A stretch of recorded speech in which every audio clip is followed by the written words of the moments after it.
My 2-year run on 511 is over.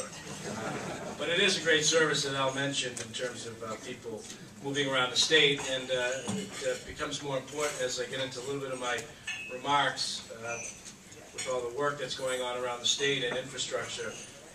Occasionally there are delays. While it's inconvenient, that work is even more important. But before I kind of get into my remarks, let me just say I know what is on a lot of people's minds right now is what's happening in Haiti, and if we could just all continue in our thoughts, prayers, and deeds, financial and otherwise, keep that country and its people in our hearts and minds over the course of the next, what is clearly going to be weeks and months, if not years, to overcome that tragedy. Let me just say, I don't know if you didn't catch it already, but Joe Bevilacqua, this is sold out. Joe, I think you said that 10 times in 2 minutes. They've been with the rest, now they're with the best. But this is, having had an opportunity, this is I think my 3rd or 4th visit, there's always a great crowd here, and anyone that I've spoken with, some of our counterparts in government, would be cabinet secretaries, the governor, they always enjoy coming here because there is such a great participation and there is a dynamic and spirit of collaboration among the public and private sector. And oftentimes people give the impression that it's a zero-sum game. But one thing that I know, and Al outlined, that I've had a chance to serve as mayor for 5 years in Worcester, and I was a city councilor before that, ran a small law practice as well, and now as lieutenant governor. The only way, really the only way we get things done that builds community, that creates jobs, is through a partnership between the private sector and the public sector 9 times out of 10, and that is a big part of what we're trying to do. Weathering a storm is what we've all tried to do. We are all grappling with the worst economic crisis in America since the Great Depression. And the only way that I believe responsibly that we can work our way through this is to be honest with people. It's been a time of harsh choices and deep sacrifices for many people, for many families, for businesses large and small, and certainly for state and local governments. And we have a number of our frontline government officials here, mayors and managers who deal with the most direct services and the impacts that this downturn has had and their challenge in delivering those. And in this difficult time, in the depths of a recession, state and local government, just like the private sector, can only live within its means, and that means some tough decisions. And while we continue to have some challenges ahead, Massachusetts has not fallen as far back as other states, and I believe that we are on the road to recovery and stabilization. On Wednesday this week, after a conservative analysis of real data, the administration and the leadership in the House and Senate announced the consensus state revenue estimate for the fiscal 2011 budget, which is a $19.5 billion budget. That number shows a modest growth in state revenue of about 3% over this fiscal year, again pointing to increased economic activity in the Commonwealth.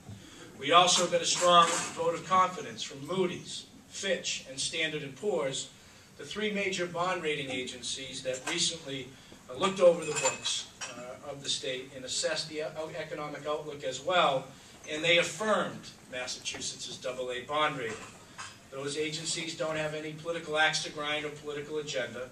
They just deal with the facts, and they cited our active and responsible management of the state's finances during this fiscal downturn. Let me give you a few sound bites from those bond rating agency reports. Moody's credited our, quote, effective management during strained economic times.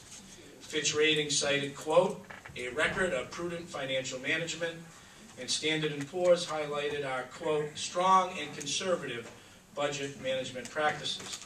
Maintaining the state's high bond rating means significant savings for taxpayers and lower borrowing costs. It's an affirmation that our administration, working with the legislature, has been good fiscal stewards of the taxpayers' money. Not every state did so well. Massachusetts stood out among many of our economic competitor states, which have seen their credit ratings downgraded in recent months. Moody's downgraded Ohio, Nevada, Michigan, while other states, including Connecticut and Pennsylvania, Florida, Michigan, and Kentucky, all received negative outlooks. Affirming our AA bond rating is an important validation, and it's a signal to the rest of the world that Massachusetts is stable in position to grow out of this recession. So that's why I think it's fair to ask. So I think it's fair to ask why Massachusetts has been able to weather this economic storm perhaps better than other states. And certainly in this political year, there are many people offering their opinions and questions about our administration and performance as well. So here's my view. We have a diverse economy, and we strengthen many growing sectors like technology, life sciences, biotech, green energy, and clean jobs. That diversity was reflected in just Joe telling me about the diversity that's in this crowd in terms of the size and scope of the various businesses that are represented by the Merrimack Valley Chamber. We have institutional stability in higher education and healthcare, which are very important to our economy. We have unique assets of history and location that draw tourists and companies to our state.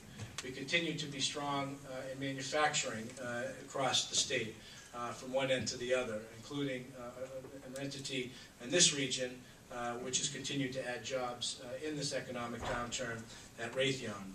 We have an educated and dynamic workforce with a knack for innovating, adapting, and working their way through to the next level and a success in getting things done.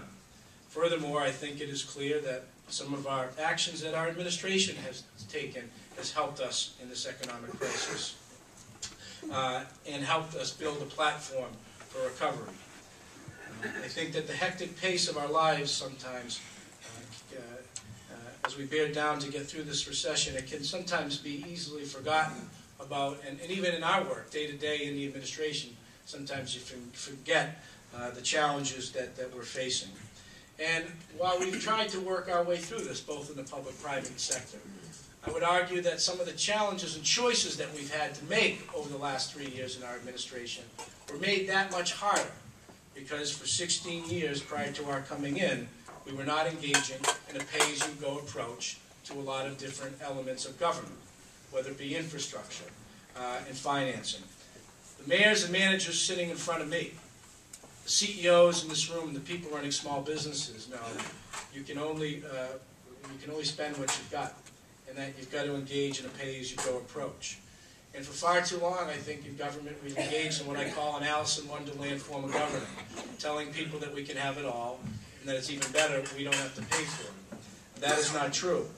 And that is why one of the biggest things, challenges that we dealt with, people often ask me in the first year of our administration, Tim, what's the biggest surprise or challenge? And I said it's the amount of deferred maintenance and deferred infrastructure that we have been left with.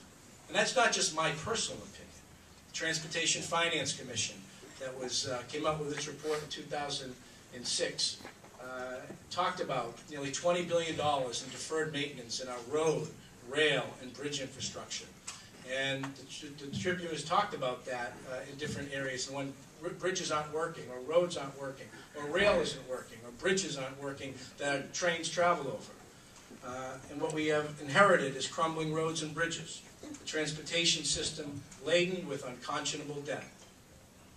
MBTA, principal and interest, $8.5 billion in debt. Turnpike Authority, principal and interest, $3.5 billion in debt. These are the challenges that we've all inherited because people have not been honest in engaging in a pay-as-you-go approach. Our housing stock for working families deteriorating, our public parks, beaches, and forests in severe neglect, which is important for a couple of reasons. For our citizens, that's oftentimes the place where they can recreate and vacation, but also those assets play a huge part in our travel and tourism economy.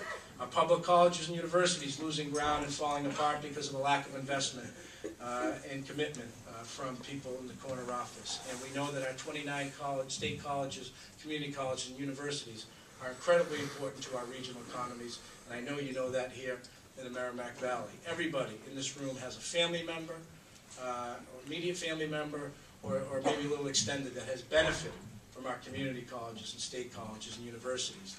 Yet in some cases we've got labs that are 30 and 40 years old.